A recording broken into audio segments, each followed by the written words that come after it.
Valora Radio presenta un programa especial para ti, una estación de Valora Conciencia en los medios. Escúchanos también a través de www.valoraradio.org o en Spotify como Valora el Podcast. Quédate con nosotros. Iniciamos. No tengas miedo al mundo, Él te acompañará. Que con los pies en la tierra hay que caminar y la mirada en el cielo para encontrar que su gracia aquí está. Valora Radio. Buenas noches a todos. Qué gusto nuevamente encontrarnos martes a martes aquí. Y el día de hoy, tenemos un súper invitado. Está con nosotros Jaime Velázquez Bon. Él tiene un diplomado en teología por la Pontificia Facultad de Teología San Esteban y por la Escuela de Teología Santo Tomás de Aquino. Es un cercano colaborador aquí de Valora, de la familia Valora. Tiene un programa de radio, Soldados de Dios, que transmite los lunes a las 5 de la tarde. Y bueno, pues el día de hoy, más que encantadas con el tema que nos va a compartir, amar al Papa y amar a la Iglesia. Bienvenido, Jaime, y muy buenas noches y gracias por estar aquí. Bueno, gracias por la presentación y buenas noches a todos. El tema es Conoce y ama a la Iglesia. Es un tema difícil, es un tema muy complejo que requiere mucha reflexión personal. Y se los digo esto porque incluso cuando uno se pone a investigar sobre lo que la Iglesia ha dicho sobre sí misma, nos lleva a ver que las reflexiones de lo que es la Iglesia empezaron apenas hasta el siglo VIII, 9, 10. Fue con la llegada de la época de la escolástica cuando apenas la Iglesia empezó a reflexionar de qué es la Iglesia. Fue un tema tardío, casi no podemos encontrar información en los padres de la Iglesia sobre el concepto Iglesia como tal, aunque sí hay una gran riqueza en lo que la Iglesia hacía. Y es ahí donde una de las cosas que platiqué cuando me pidieron este tema es, y que lo vamos a ver al final, aunque sea de muy rapidito, ¿qué significa la historia de la Iglesia que certifica que la Iglesia en sí misma es un ente querido por Dios y que no solo es querido por Él, sino que la alimenta y nos nutre a nosotros a través de ella con el paso de los tiempos? Cuando me pidieron este tema, me hice una serie de preguntas. ¿Listo? Ahí está. ¿Qué significa eso de conocer a la Iglesia? ¿Qué es lo que realmente significa conocerla?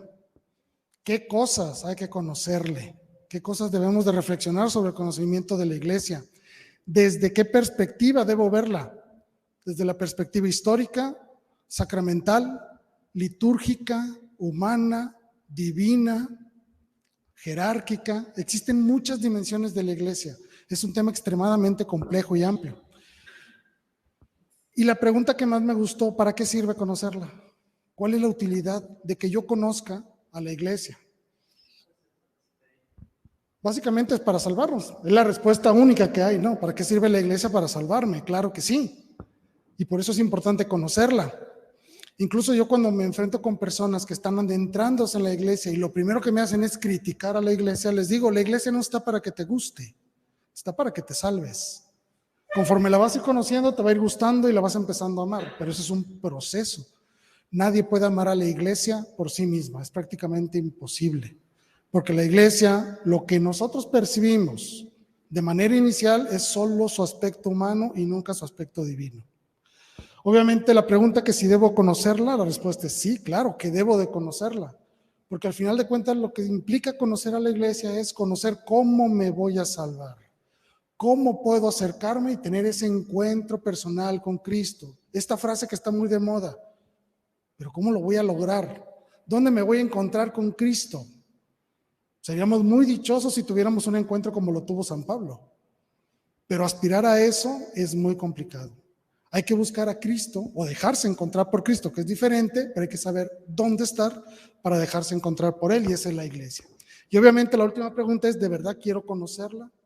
Y esa última pregunta solo se responde desde el amor. No existe otra manera de querer conocer esta cosa llamada iglesia si no es desde el amor mismo. El acercamiento al conocimiento de la iglesia parte de algo previo, que es el acontecimiento personal con lo divino. Y me gusta mucho esta palabra, la palabra acontecimiento. Mucho se maneja, como les digo ahorita, de moda el hablar de que nos gusta hablar de este encuentro personal con el Señor, que es una frase muy bonita y muy llena de riqueza. Pero si yo les digo, mejor busquen ese acontecimiento con Él. No solo encontrártelo, sino que te acontezca en tu vida, no solo el encuentro, sino la verdadera comunicación y el diálogo con Él. Es ahí donde verdaderamente te acontece algo en tu vida que te provoca un cambio. Busca ese momento de acontecimiento, porque desde entonces es que ahora sí puedo en realidad buscar, conocer, amar a mis semejantes, buscar los sacramentos, buscar la gracia de Dios, buscar la misa, entender todo lo que hace la iglesia, entender cuál es mi responsabilidad, entender cuáles son mis obligaciones, cuáles son los beneficios que obtengo. Es decir, es a partir de ahí donde verdaderamente empiezo a hacerme las preguntas fundamentales de mi vida. ¿Quién soy? ¿A qué vengo? ¿A dónde voy? ¿Cuál es la misión que tengo en la vida? Es desde entonces cuando puedo tener un verdadero encuentro con lo divino y aspirar a Él. Es ahí donde entra en juego la iglesia. Primero tener ese acontecimiento personal para darle entrada a la iglesia, para que entonces yo pueda entender cómo verdaderamente crear esa relación con aquel que me ha llamado, con aquel que es Dios. Hay mucha moda ahorita con Dios es relación, no es religión. Eso es completamente falso, ¿sí? Totalmente falso, porque yo no voy a decirle a Dios cómo quiero tener mi relación con Él. Yo no puedo imponer las condiciones. Es Dios quien ha impuesto los caminos de la salvación y me ha pedido que le siga. Nos dijo, tomen su cruz y síganme. ¿Recuerdan? Eso implica muchas cosas, no solo el sufrimiento. La cruz, recuerden que la cruz es signo de amor, no es signo de sufrimiento, es signo de amor. Por lo tanto, cuando Dios nos dice, toma tu cruz y sígueme, vas a vivir el amor que yo he vivido por ti. Si tú dices que no quieres religión, es porque tú no estás dispuesto a cargar mi cruz, estás dispuesto a hacer otras cosas, pero no seguir mis designios. Por eso es tan terrible esa frase en la actualidad.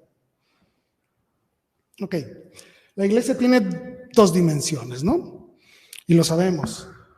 Aquella que atiende a los aspectos divinos, que son los sacramentos, la gracia, un montón de cosas, su liturgia, la misa, su enseñanza, su magisterio, todo lo que implica lo divino, el acercamiento con Dios a través de la iglesia, y también aquella que es relacionada con los aspectos humanos, que están clavados en la historia, en el tiempo del ser humano. Nuestro Señor Dios hizo una revelación progresiva a lo largo del tiempo. Primero escogió a unas personas, las convirtió en un pueblo, y ahora nos ha llamado a una iglesia. Es una progresión. A lo largo de todos estos eventos, la iglesia está enclavada en la historia. La forma en que Dios se relaciona con los hombres es histórica. La iglesia debe estar enclavada en lo histórico. Estas son las dos grandes dimensiones de la iglesia. Obviamente cada una de ellas es increíblemente vasta, enorme, y es muy complicado platicar a detalle de cada una de ellas. Pero quiero que se queden con estos dos conceptos. La iglesia en sí misma es todo un misterio, pero también la iglesia misma es un sacramento.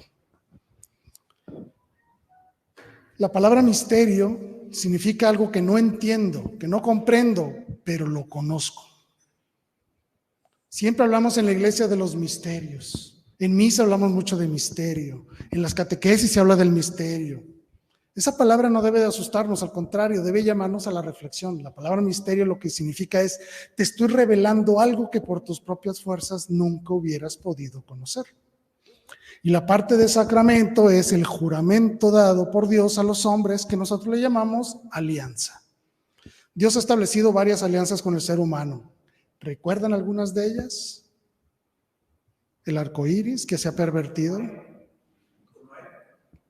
Con Noé, el arco iris, el arca de la alianza.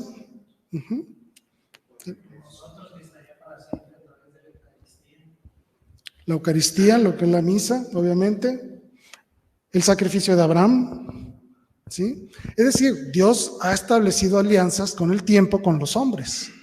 Y lo único que lo mueve a hacer estas alianzas es el amor. No hay otra explicación. No podemos entender cómo es posible que este Dios tan grande se apiade de nosotros que somos tan pequeños, ¿no? Que se apiade, que nos ame y nos ha establecido un conocimiento de lo que no podemos conocer y nos ha dado los medios necesarios para alcanzarlo a Él. Pero esto tiene que tener un orden, un lugar en donde se pueda vivir el misterio y el sacramento de Dios. Y ese lugar se llama iglesia. Lo dice el sacerdote cuando levanta las sagradas formas, ¿no? Este es el misterio de nuestra fe. O sea, conocemos que ahí está Dios, pero ¿lo podemos explicar? Pues no. No podemos explicarlo ni comprenderlo. Pero es gracias a esa acción sacramental que yo tengo acceso al misterio. Y es gracias al misterio dado por Dios que se necesita del sacramento para poder estar en contacto con ese misterio. ¿Se entiende cómo es algo circular? Que nos lleva de la mano siempre, siempre al encuentro con Dios en lo que nos ha dicho y en lo que ha hecho y que se ha perpetuado a través de la acción de la Iglesia a lo largo de 2000 años. ¿Se entendió bien esto de las dos palabras, verdad? Lo de misterio y sacramento.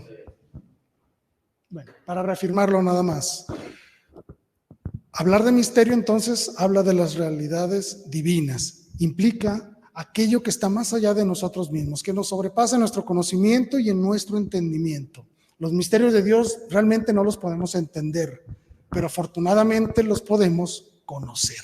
Es la labor de misterio y el único encargado del misterio ha sido Dios mismo, que se ha revelado al hombre y nos ha dado toda esa información, toda esa revelación que nosotros necesitamos para establecer todos aquellos aspectos de mi vida en orientación a buscar el encuentro con Él.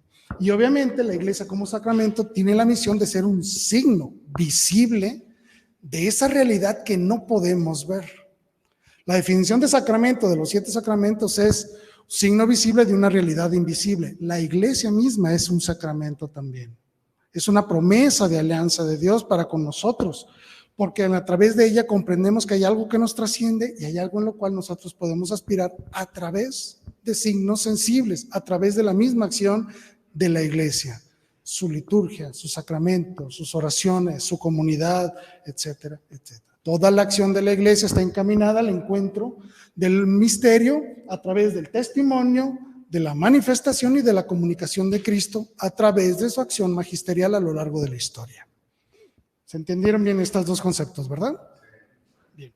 Si alguien tiene preguntas, con toda confianza en cualquier momento, ¿sí?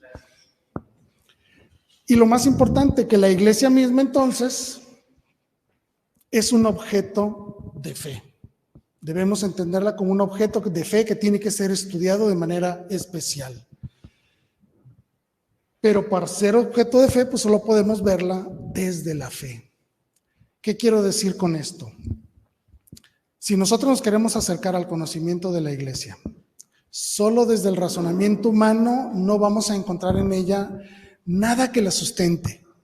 Si nosotros revisamos la historia, ha habido papas muy malos, ha habido religiosos muy malos, los laicos hemos sido peores aún en la historia, ha sido atacada, ha sido calumniada.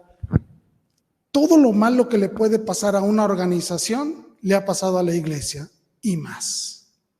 Pero ahí sigue esa iglesia.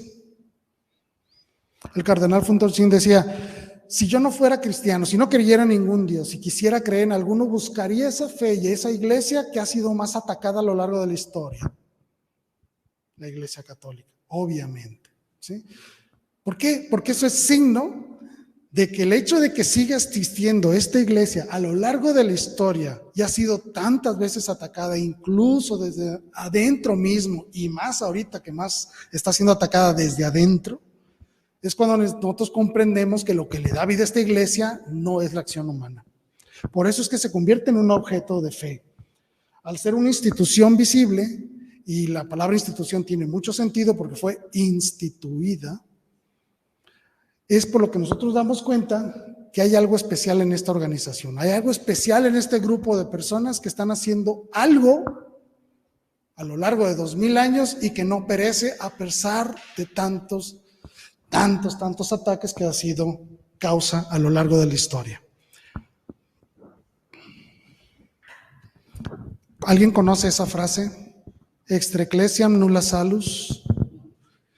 Es una frase muy fuerte, es dogma de fe y significa fuera de la iglesia no hay salvación. Eso es objeto de fe. La iglesia es el objeto de fe porque solo en ella te salvas. No a través de ella, porque solo hay un mediador y se llama nuestro Señor Jesús, ¿verdad? Pero solo en ella te salvas. Incluso voy a decir algo que a lo mejor suene un poco escandaloso, pero en el cielo solo hay católicos. Es una frase fuerte, que tiene un sentido, obviamente. Lo que significa de esto es que la única manera en la cual alguien puede ser salvo a través de los méritos de Cristo y todo eso, implica necesariamente que esté incorporado a la iglesia de Dios. Tiene que ser parte de Dios. Y es ahí donde nos brinca el mal concepto a veces que tenemos iglesia. Iglesia pensamos nada más en nosotros como laicos o pensamos en los sacerdotes. ¿Sí? Muchos dicen, es que la iglesia somos todos. Sí, pero la iglesia no es solo lo que ves, sino también la dimensión invisible de la iglesia.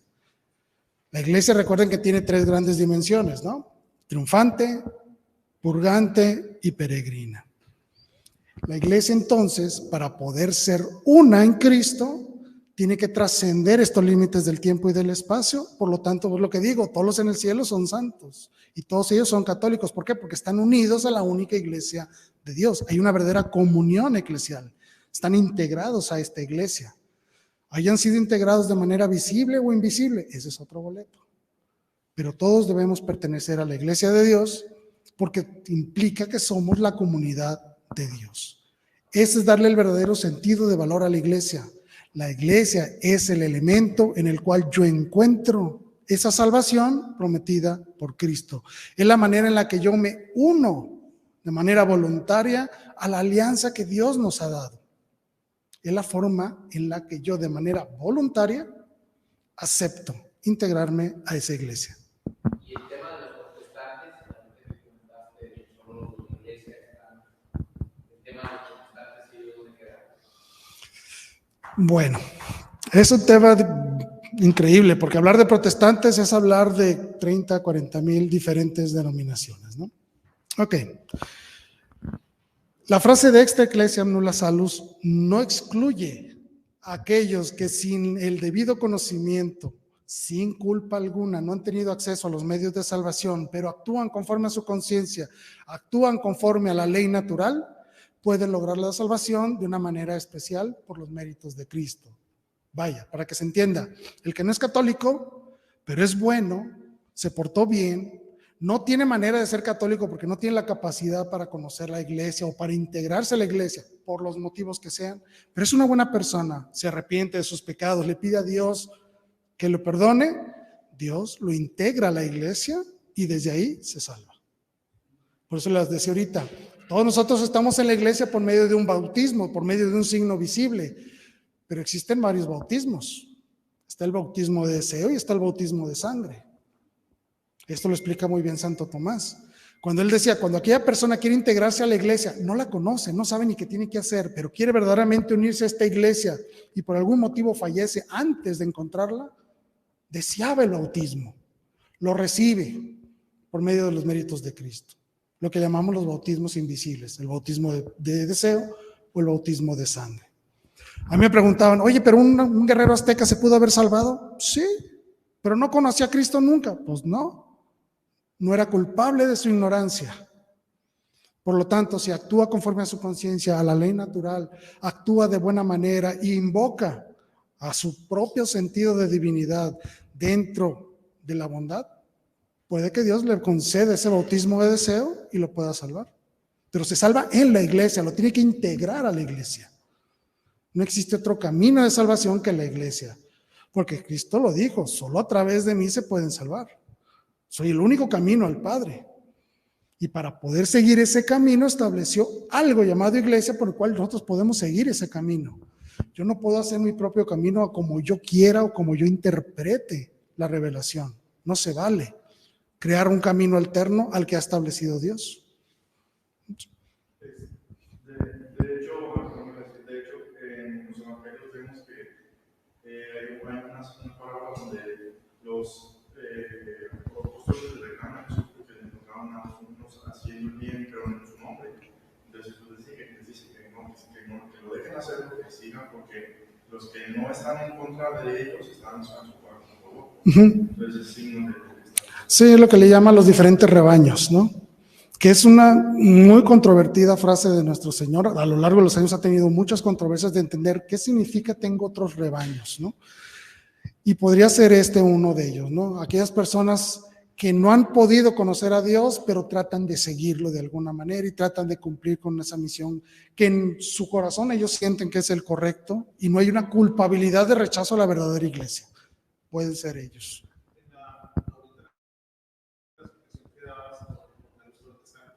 La mayoría de ellos son cristocéntricos, y la mayoría de ellos, y bueno, me queda claro la explicación que das, pero ¿qué pasa con los judíos? Igual, es parte. Aquí el problema está en establecer por qué no eres cristiano, por qué no eres católico en un momento dado, ¿no? Los judíos obviamente hay un rechazo al reconocimiento de Cristo como el Mesías y como el Señor. En este caso, ellos no son cristianos.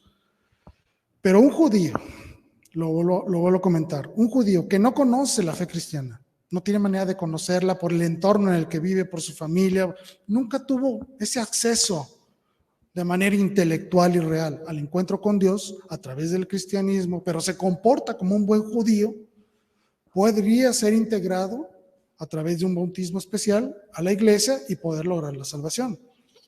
Pero si hay un conocimiento del cristianismo, hay un pleno conocimiento de lo que enseñamos, de lo que decimos, de lo que hizo Cristo, de lo que fueron sus milagros, sus profecías, y tiene todo esto, pero lo rechaza, pues obviamente ahí no hay manera de que pueda lograr una salvación.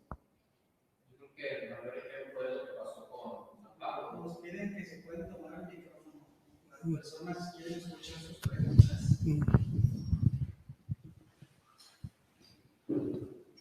No, más que nada era lo que yo decía, que yo creo que el claro ejemplo de esto que estamos hablando es lo que pasó con el apóstol, con San Pablo, ¿no? Que él rechazaba a Jesús, pero sin embargo, pues Jesús lo confrontó y él accedió, o sea, vivió ya bajo las leyes de Dios, ¿no? Católicas, claro, digámoslo así. No, claro que sí. Incluso con San Pablo hay un aspecto muy importante que vale la pena recalcar. San Pablo era un estudioso de la ley. San Pablo conocía la ley, conocía las tradiciones judías, había estudiado con ahorita olvidé el nombre, con un judío prominente de la época. Es decir, era una persona increíblemente preparada. Pero él no había conocido a Cristo.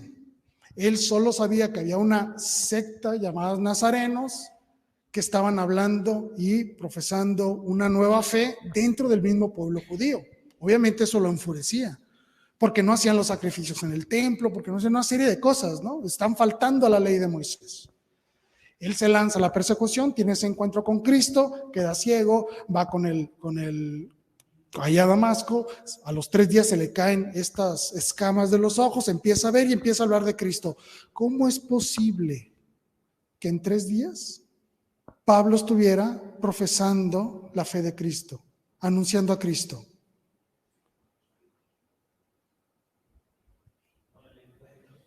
Claro, por el encuentro, pero esto está más sencillo de lo que parece también. Y no es por demeritar nada la acción del Espíritu Santo, obviamente, claro que no.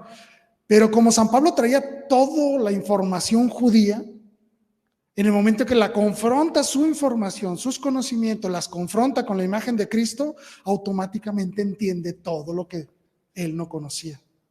Conocía las leyes, conocía todo el Antiguo Testamento, conocía todo eso, pero el encuentro con Cristo le dio un sentido cristiano. Le fue fácil la transformación. Por eso es que muchos judíos se convirtieron el primer día de Pentecostés. 5,000, si mal no recuerdo. ¿Por qué? Porque entendieron lo que conocían, lo vieron reflejado en Cristo. Vieron el cumplimiento de sus profecías, de sus ideas, de ese Mesías que estaban esperando, lo vieron cumplido en Cristo. Fue fácil de alguna manera hacer esta transformación intelectual y adherirse al cristianismo. Obviamente ahora que viene una nueva alianza, vienen un montón de cosas nuevas, que tuvo que la iglesia desde el principio, año 54, tuvieron que reunirse en Jerusalén para resolver problemas con respecto a la liturgia y con respecto a la doctrina. ¿Había que circuncidar otra vez a los hombres o no? Es decir, la iglesia siempre ha tenido esa gran misión de estar resolviendo una gran cantidad de problemas que van surgiendo con el paso de los años. ¿Sí? ¿Quedó clara esta frase? Esto es muy importante. ¿Por qué? Porque entonces aquí estamos viendo por qué necesito conocer a la iglesia. Porque sin ella no tengo los medios de salvación. Fuera de ella no está Cristo. Y en sentido literal, ¿no? ¿Dónde voy a encontrarme con Cristo? Pues en la iglesia, en la acción sacerdotal de la iglesia, en la Eucaristía, en la misa, en la celebración, en la liturgia. ¿Cómo me uno con la iglesia que está en el cielo? En la iglesia misma, porque es una sola iglesia, en el cielo y en la tierra, no son separadas.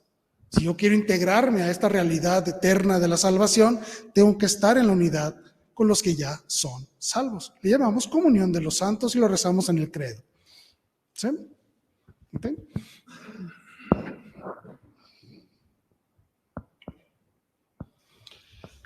Esto lo decimos también en el credo.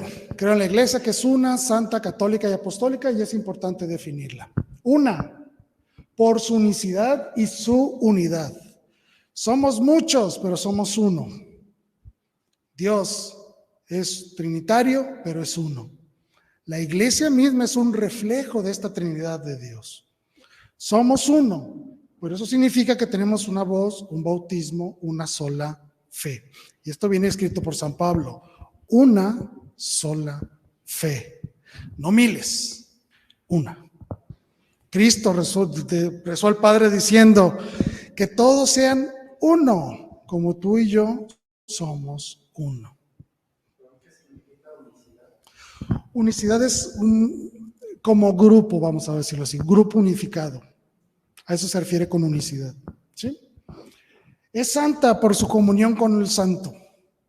Es fundada por Cristo, Cristo está presente, recibe al Espíritu Santo, pero está mandada por el Padre. La iglesia es un mandato del Padre. La crea Cristo, claro, y la crea ahí en Mateo 16, 18, cuando le dice a Pedro, sobre ti voy a edificar mi iglesia.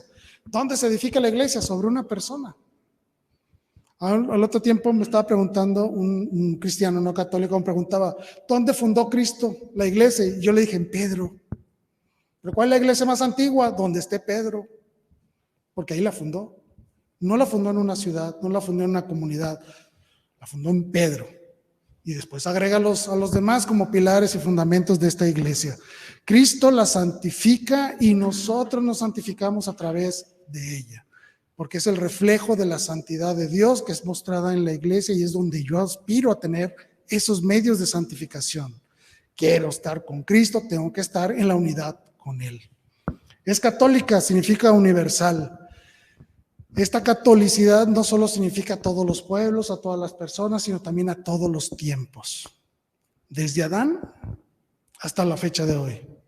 El sacrificio de Cristo, al ser realizado por un ser que es eterno, se convierte en un sacrificio eterno. Es decir, abarca al pasado, al presente y al futuro. Esa es la verdadera universalidad de la iglesia. No solo que la iglesia está en Afganistán, en China, en Rusia, en Mongolia, aquí, no. Esa es solo la universalidad de la iglesia peregrina, pero esta universalidad trasciende ese límite y está presente en el purgatorio y en el cielo. Y en la iglesia estamos integrados todos aquellos que vivimos en la santidad de Dios. Ángeles, santos, purgantes y nosotros. Y obviamente apostólica, porque sigue siendo enseñada, santificada y dirigida por los sucesores de los apóstoles. Estos sucesores son los obispos. Y tenemos, por fortuna, muchas iglesias católicas dentro de la única iglesia católica. Existen muchos ritos. Es decir, aquellas iglesias que proceden de algún apóstol que no fue Pedro. Nosotros estamos en el rito latino, venimos de Pedro. Todos nuestros obispos vienen de Pedro. Pero hay otras iglesias, las iglesias que le llamamos orientales, que sí tienen perfecta unidad con la Iglesia Católica, pero siguen ritos dados por otros apóstoles en otros momentos. ¿Okay? Estos 4 elementos que nosotros recitamos debemos de darle una profundidad mayor. Hablar de unidad, por ejemplo, yo les pregunto, ¿verdaderamente hay unidad en tu parroquia? Es cierto, tenemos un serio problema de unidad, serio. Yo voy a misa y no conozco a nadie. Salgo de misa y lo único que saludo es al cura porque ya está parado ahí en la puerta. Adiós, padre. Pero de ahí en fuera no saludo a nadie. ¿Estamos verdaderamente viviendo la unidad?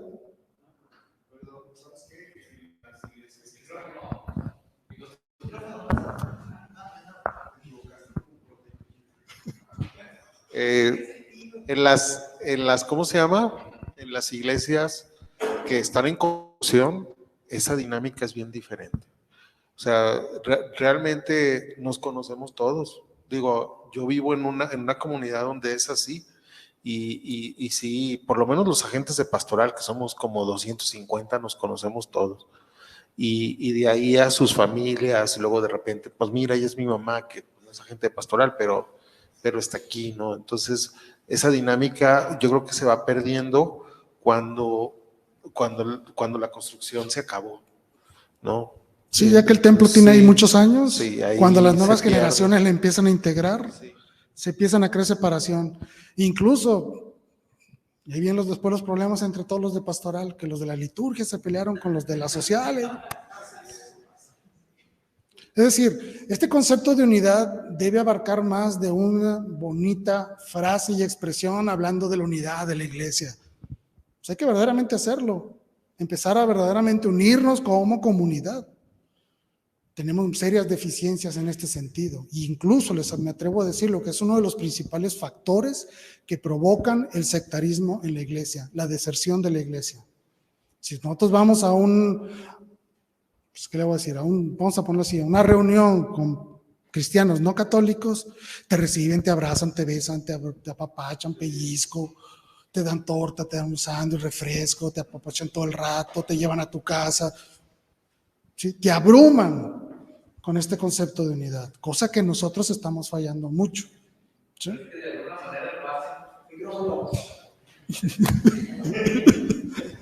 De alguna manera lo hacen como una fiesta, o sea, nosotros en la misa, pues es un ritual, ¿no? O sea, es algo diferente, pero sí tienes toda la razón, o sea, deberíamos, por ejemplo, al salir, pues, aunque no conozcamos a las personas, pero buen día, o sea, un saludo, ¿no? Simplemente. Sí, necesitamos favorecer mucho la pastoral social.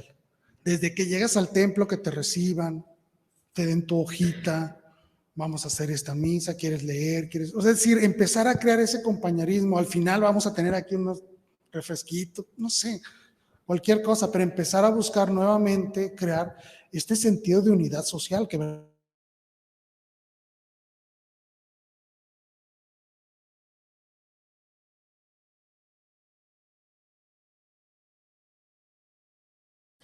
Yo al pasar me dice, hey, ven muchacho, me dice el jovencito.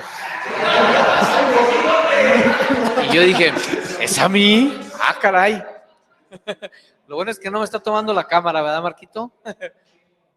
Y me dice, ven, dice, te invitamos, vamos a hacer una adoración al Señor, ven, pasa para que veas qué bonito está. Me llamó mucho la atención porque la invitación la estaba haciendo en la calle a todas las personas que iban pasando. Nosotros cuando tenemos horas santas en el templo, ¿cuándo estamos en la calle haciendo invitación a la gente para que pase a hacer adoración nocturna con el Santísimo? No lo hacemos. Entonces me llamó mucho la atención y como te comento, era un jovencito casi de mi edad, 14 años, 15 años, o sea, con todas las pilas puestas, invitando que iba a haber una misa, no decía una misa, pero un evento de sanación y ven con el Señor y todo eso. Eso es cierto, estamos fallando mucho en nuestra labor de comunicación, darnos a conocer al mundo, incluso simplemente nosotros mismos ahí en la comunidad, si nos dicen, hoy va a haber tal kermés, a lo mejor ni vamos, o va a haber venta de libros, ni vamos. Es decir, estamos fallando mucho en el concepto de comunidad y de unidad. Debemos reforzar ahí los esfuerzos. Santos, ¿somos santos? Sabemos que no, obviamente, no, solo Dios es santo, pero verdaderamente tratamos de ser santos. Verdaderamente nos estamos esforzando en ser santos. Esta misión es de la iglesia, esta cualidad desde la iglesia, una santa, católica, apostólica, tiene que verse reflejadas en nuestra propia acción. Mi verdadero conocimiento de la iglesia implica la transmisión de lo que sé de la iglesia a través de mi testimonio.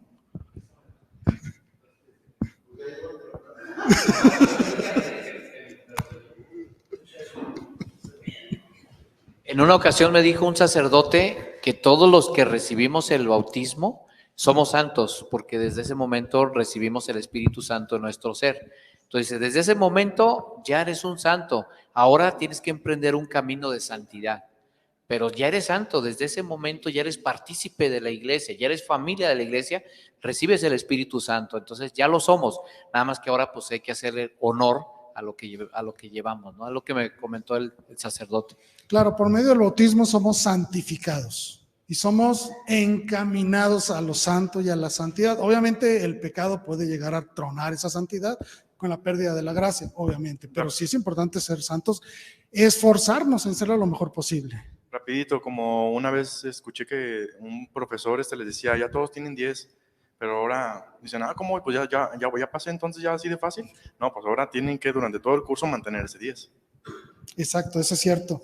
Ya tenemos la totalidad del tesoro, pero lo vamos perdiendo con nuestras malas acciones. Así es. Bueno, a mí me tocó leer una exhortación apostólica de Papa Francisco, en un diplomado que tuve, en donde hablaba precisamente del camino a la santidad. Y a mí me gustó mucho leerla porque yo antes de tener esa lectura en mi corazón y en mi mente, yo no pensaba que tuviera la posibilidad de sano y entendí ese camino a la santidad. Y pues a lo mejor, bueno, ahora sí que como dice el refrán, ¿verdad? Santo que caga y mea, al diablo que se lo crea. Yo no soy santo porque ni siquiera me he muerto, pero sí pretendo llegar ahí. Y, claro. Y estoy en una construcción hacia ahí. ¿Me equivoco? Sí. Pero mi objetivo de vida sí es llegar ahí. Claro, y debe ser todos, incluso es el único objetivo de vida que deberíamos de tener, ¿no? Ser santos. ¿Cómo? Pues a través de mi trabajo, de mi familia, de mi iglesia, mi comunidad, todos mis esfuerzos, ¿no? Este es el gran regalo que nos dio San José María Escrivá de Balaguer, ¿no? Santifícate ahí donde estás parado, en lo que estás haciendo. ¿Sí? Muy bien. Católica, pues obviamente hablar de la universalidad, trascender a nosotros mismos para llevar esta unidad tan ansiada, llevarla verdaderamente a la comunidad en general. Es la labor profética de cada uno de nosotros. Y apostólica, obviamente, siguiendo esos líderes que nos ha puesto Dios a través de los obispos, buenos o malos, son la autoridad. Son nuestros obispos, son nuestros sacerdotes y hay que seguirlos porque forman parte de un magisterio que es lo que nos da a conocer ese misterio de Dios. Otra forma de afrontar esto del misterio y del sacramento es así. Cuando hablamos de misterio y sacramento, debemos entenderlo en la totalidad de nuestra naturaleza humana. ¿Qué quiero decir con eso? Yo voy a tener acceso al misterio a través de mi intelecto, a través de mi inteligencia, a través de mi intelecto. Pero el sacramento, la alianza, la voy a cumplir a través del amor. Esa es la forma en que podemos entender a la iglesia. La iglesia es la mente y el corazón del pueblo de Dios. Es decir, aquella que enseña y que actúa. Okay. ¿Hasta aquí todo bien? Ok.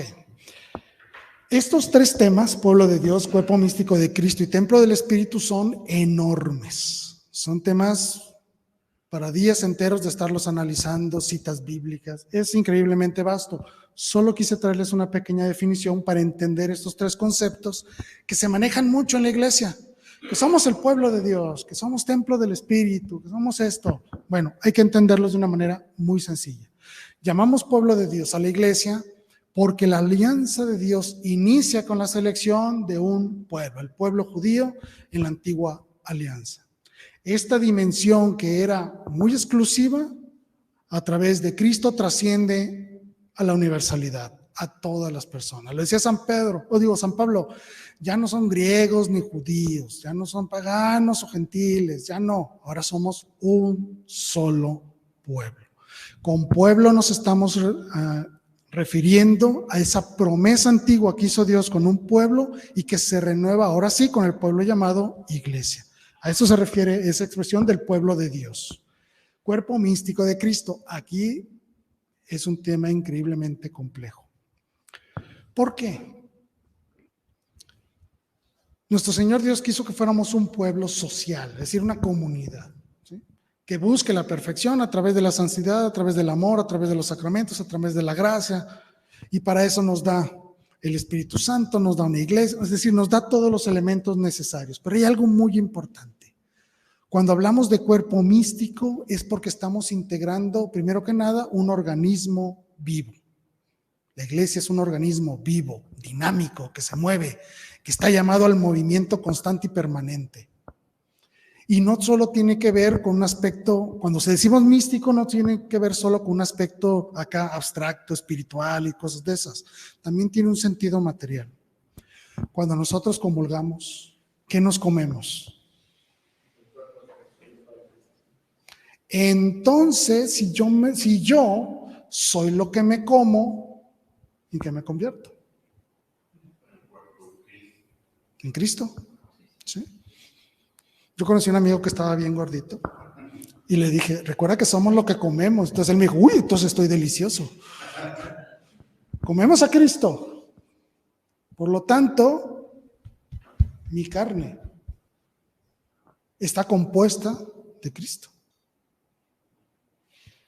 ¿Por qué voy a resucitar al final de los tiempos si Dios quiera para la salvación? Porque mi carne es de Cristo. La carne gloriosa de Cristo siempre va a ser gloriosa. Siempre va a estar viva. Por eso es que resucitaremos. Yo quiero que este cuerpo esté lleno de Cristo. Para que resucite como Cristo. ¿Se entiende?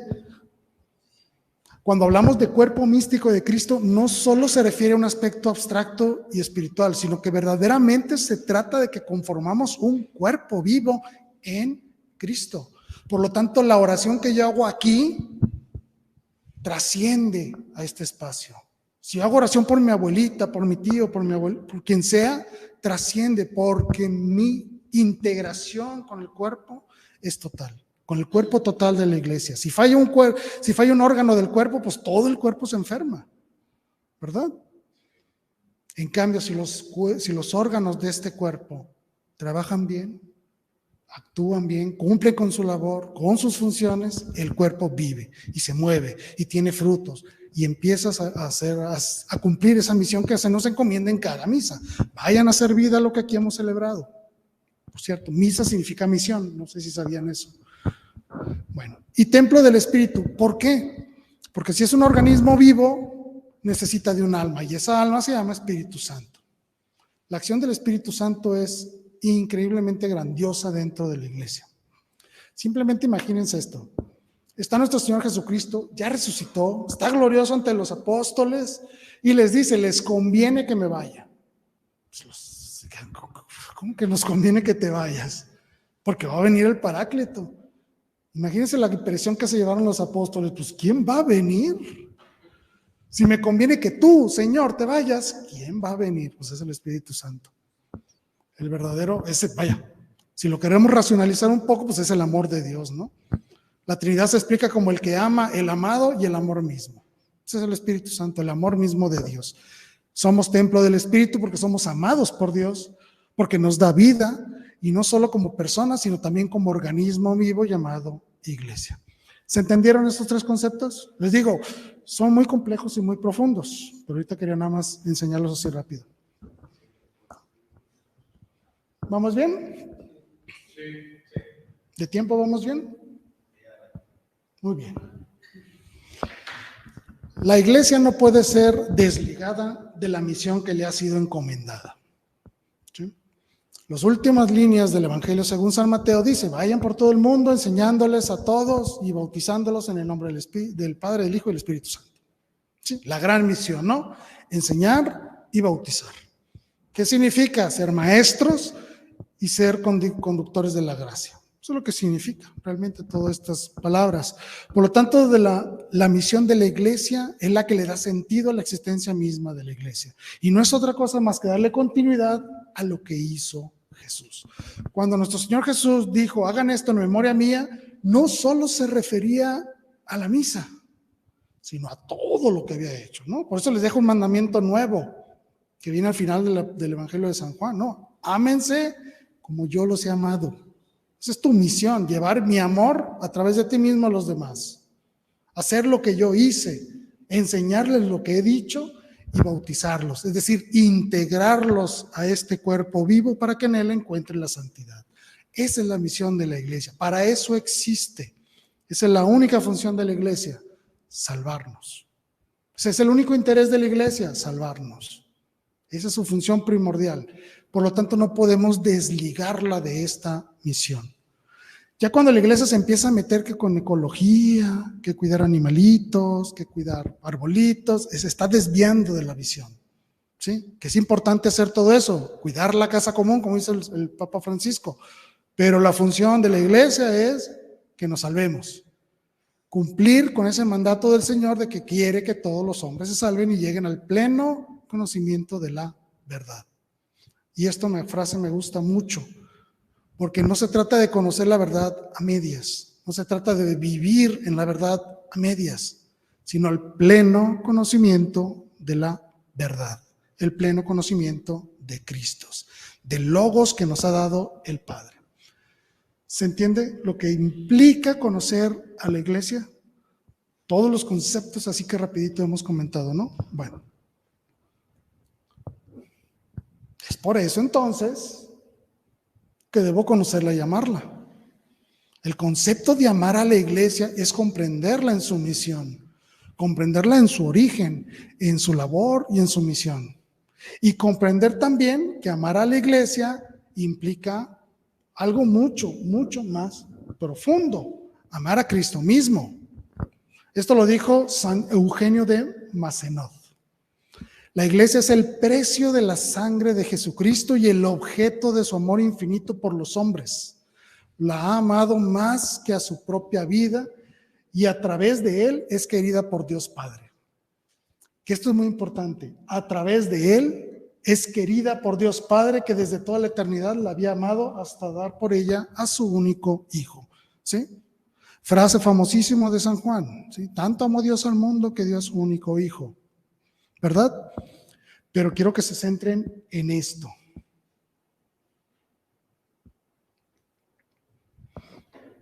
Cuando nosotros reflexionamos sobre la cruz de nuestro Señor, lo primero que pensamos es qué tragedia, qué dolor, qué tortura, ¿no? Saber que tenía toda la cabeza llena de espinas, más de 700 heridas en el cuerpo a través de latigazos, con el flagrum, que eran unas tiras de cuero con bolitas de metal, de hueso y cosas de esas. Entonces, cada vez que golpeaban con ese látigo, eran como 5 o 6 correas con un montón de cosas que te partían la carne, ¿no? Más de 700 heridas tiene el cuerpo de Cristo.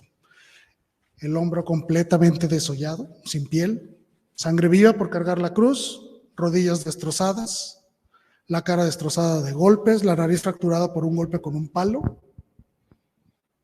3 clavos, cada una de las manos y en los 2 pies. Yo creo que tenían escasez de clavos los romanos, que le metieron uno solo ahí. Pero imagínense el dolor que sufrió Cristo, ¿no? Aparte de tener que hacer esto para poder respirar. Hasta ese nivel te ama. A mí me preguntó un muchacho una vez, ¿pero qué significa eso de que Dios murió en la cruz por mí? Le dije, porque el que debería estar allá arriba eres tú. Y Él se subió en tu lugar. Dice, pero yo no he hecho nada malo. Has hecho muchas cosas malas. Le has mentido a tus papás, has hecho esto, has visto esas cochinadas, has hecho esto, aquello. El que debe estar ahí arriba eres tú. Pero Cristo dijo, no, yo me subo por ti. Por eso es que la cruz es el signo máximo del amor. La misión de la iglesia es transmitir ese amor en la cruz. Por eso entras a un templo católico, ¿qué es lo primero que debes de ver? La cruz. ¿Y dónde está la cruz? Sobre el Calvario, sobre el altar. ¿Sí? Por eso nuestras iglesias nunca deben de perder eso, la cruz y el altar.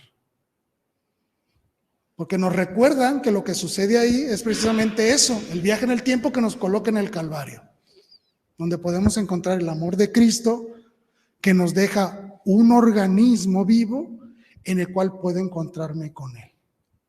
Puedo unirme a su sacrificio.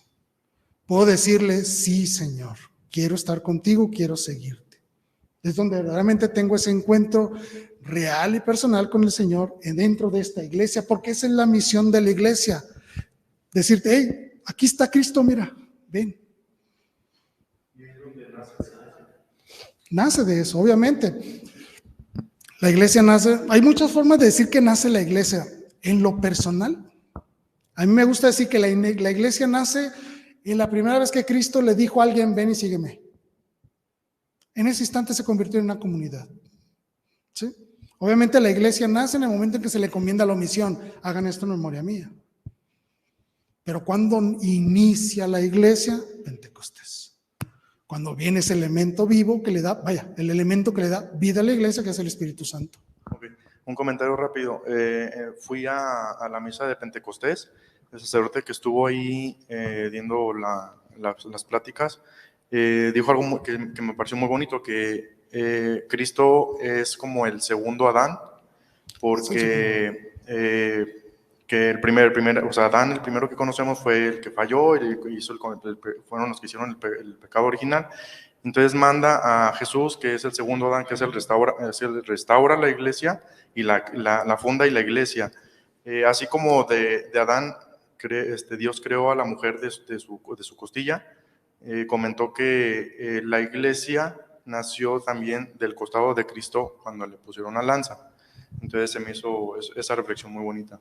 Claro, que si nosotros pensamos en lo que le salió a Cristo, la lanza lo atravesó por el lado derecho, porque si recordarán, nuestro corazón tiene 4 ventrículos, ¿no? Este lado es el que siempre está lleno de sangre.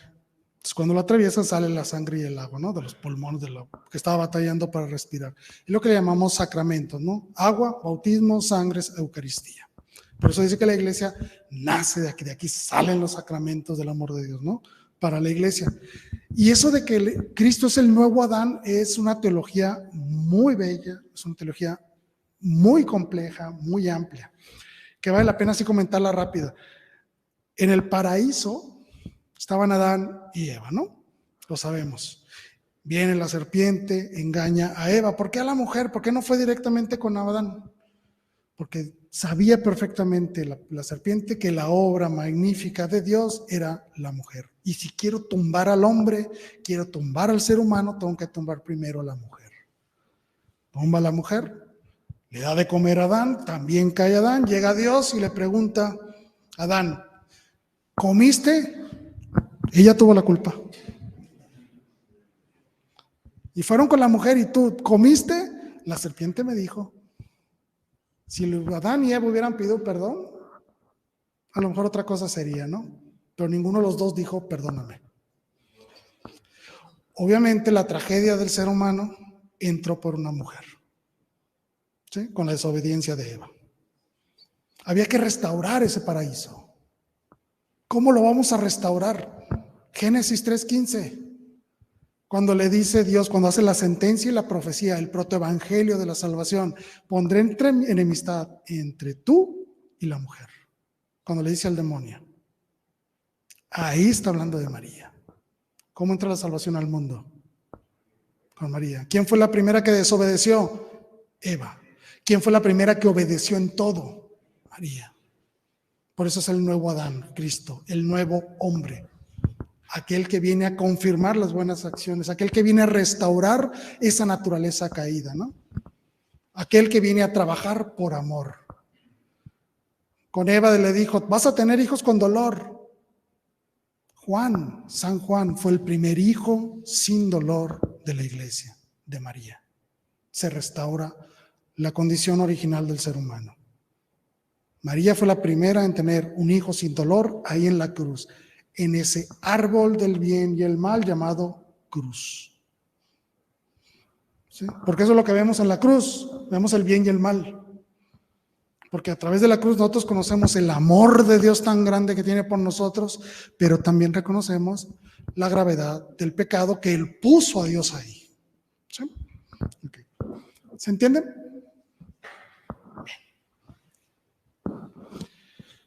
Ay, no sé por qué salió eso ahí. Bueno, entonces amar a la iglesia significa amar al Padre en Cristo por el Espíritu Santo. ¿Le suenan esas palabras? El amén solemne en misa, ¿no?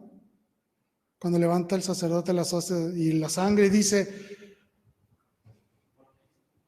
por Cristo, con Él y en Él. A ti, Dios Padre Omnipotente, en la unidad del Espíritu Santo, todo honor y toda gloria por los siglos de los siglos. Amén. Ese es el amén solemne. ¿Qué está pasando en ese momento?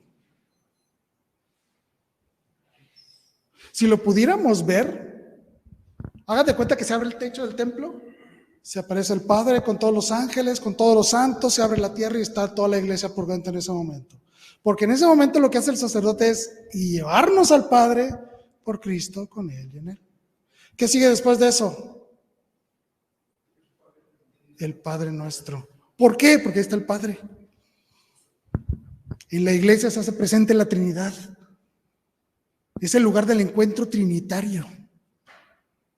Por eso es tan importante la misa. Por eso es tan importante la comunidad en la misa.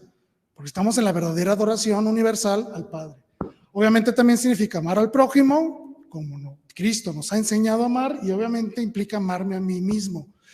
Gilbert Keith Chesterton decía, me encanta la iglesia católica porque ahí me convierto en una persona normal.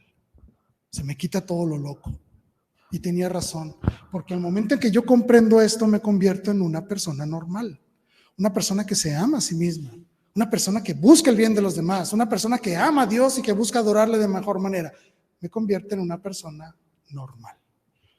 ¿Por qué hay que amar a la iglesia? Porque nos hacen seres normales.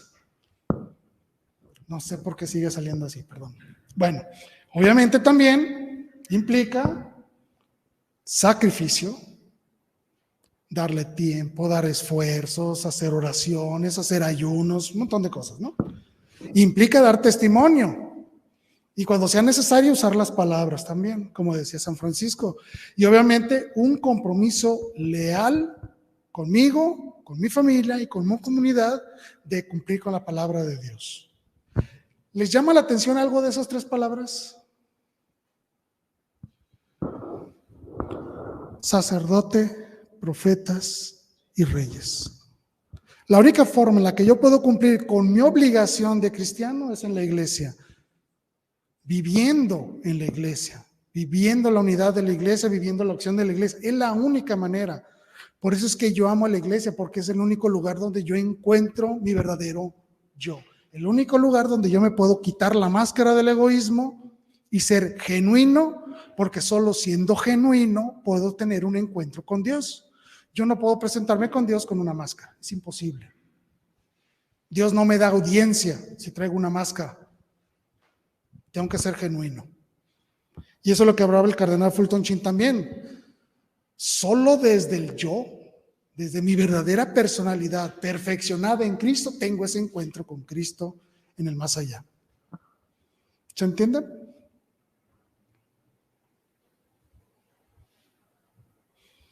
Aquí viene el problema. Ya hablamos de iglesia, ya hablamos de los sacramentos, hablamos de un montón de cosas. ¿Cómo puedo yo conocer a la iglesia? Vaya, ¿cómo puedo saber que ahorita estoy en la verdadera iglesia? Yo les puedo decir, esta es la iglesia verdadera. Si les pregunta a alguien, ese muchacho de 15 años, te dice, ven, te vamos a adorar al Señor. Yo le hubiera dicho, discúlpame, pero es que ahí no está el Señor. Porque esa no es la iglesia verdadera. ¿Cómo lo sabes? Bueno, ese cómo lo sabes de que estamos en la verdadera iglesia es tema para un año entero.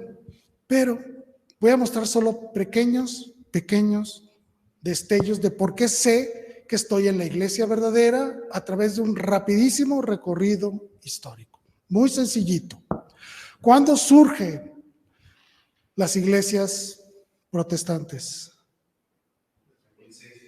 1526. siglo XVI, con Lutero principalmente, Lutero, Calvino, Enrique VIII, no sé, cosas, ¿no? Muy bien. Pero también hubo otras iglesias anteriores que también cayeron en desobediencia.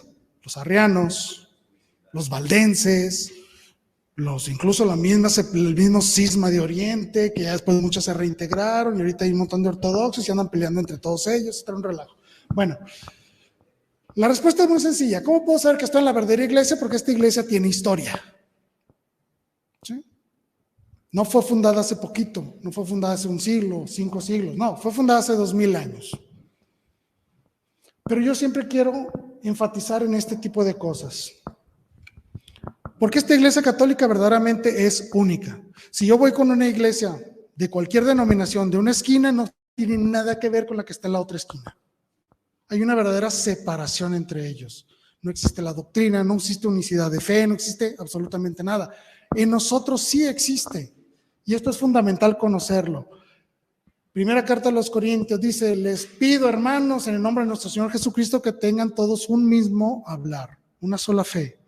¿Sí? Que no haya divisiones, unidos en una misma mentalidad y en un mismo juicio. Es una de las condiciones principales de la iglesia. Y aunque somos 23 diferentes iglesias católicas, en realidad somos una porque compartimos un mismo hablar y no hay división entre nosotros. ¿Qué es originaria? Vaya, original, fundada por Cristo. ¿Cómo puedo saber yo que fue fundada por Cristo? Porque un señor llamado Papa Clemente Romano, en su carta a los Corintios en el año 97, así lo dijo.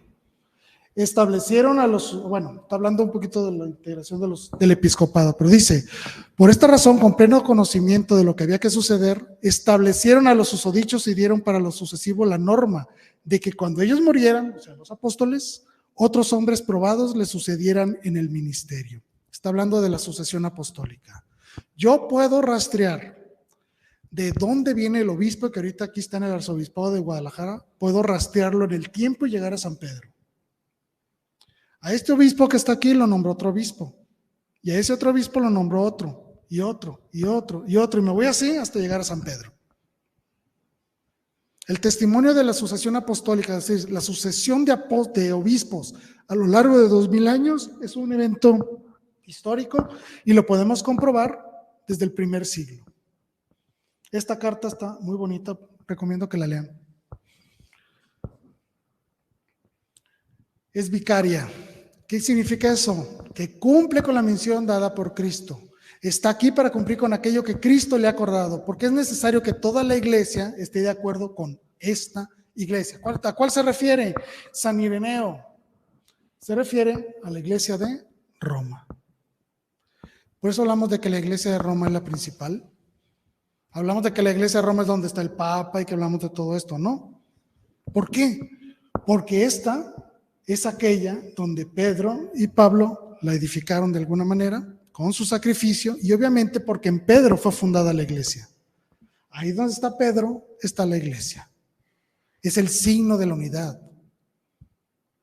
Y esto es algo que no nos lo estamos inventando posteriormente. Estamos hablando de San Ireneo, finales del siglo II. Él está diciendo con toda claridad: hey, si queremos estar en la unidad es porque tenemos un signo visible de unidad en Roma, porque todas las iglesias deben estar de acuerdo con ella. ¿Sí? Porque esta es la autoridad preeminente. La autoridad está en Roma. ¿Por qué en Roma? Porque ahí murió Pedro, porque ahí dejó a su sucesor, por eso. A lo mejor si Pedro hubiera muerto en Antioquía y ahí hubiera dejado a su sucesor, pues el Papa estuviera en Antioquía o en algún otro lugar.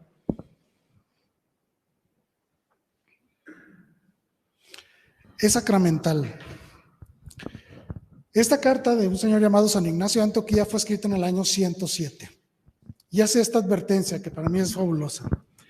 Él está regañando, pues está hablando, mandando una carta diciendo: hey, apártense de esos herejes llamados los docetas, porque ellos no reconocen que la Eucaristía es la carne de nuestro Señor Jesucristo, es de nuestro Señor Jesucristo, la misma que padeció por nuestros pecados, la misma que por su bondad resucitó el Padre. Está hablando de la misa de la Eucaristía. Año 107. ¿Cómo sé que estoy en la verdadera iglesia? Porque nosotros seguimos haciendo esto. Sigo creyendo esto. Yo puedo conectar la liturgia que yo vivo en cada domingo, la puedo conectar al año 107, con este señor llamado San Ignacio de Antioquía. Y es jerárquica y magisterial. No es un grupo de personas que hacen lo que les dé la gana, sino que hay una jerarquía, hay un magisterio, personas que enseñan. El mandato de Cristo fue: vayan y enséñenles y bautícenlos. Recuerden, la enseñanza y el bautismo, jerárquica y magisterial. Es decir, que donde quiera que aparece el obispo, ahí está la muchedumbre, de al modo de que estuviera ahí Jesucristo. Ahí está la Iglesia Católica. Año 107. Desde esos tiempos ya nos conocían como la Iglesia Católica. ¿De acuerdo? Por eso es que sé que estoy en la verdadera iglesia, porque yo puedo conectar a mi obispo, a mi misa, a mis sacramentos, a la acción de la iglesia, a la enseñanza magisterial, la puedo conectar a los sucesores de los apóstoles de manera directa. ¿Se entendió este concepto? Obviamente que este tema es súper vasto y es muy complicado verlo todo de un jalón, pero quería que se llevaran estos pequeños testimonios de que yo puedo reconocer a mi iglesia a través del tiempo en la acción magisterial de la iglesia, en la acción sacramental de la iglesia. ¿De acuerdo?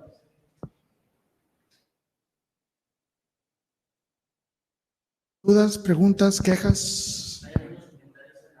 Ajá.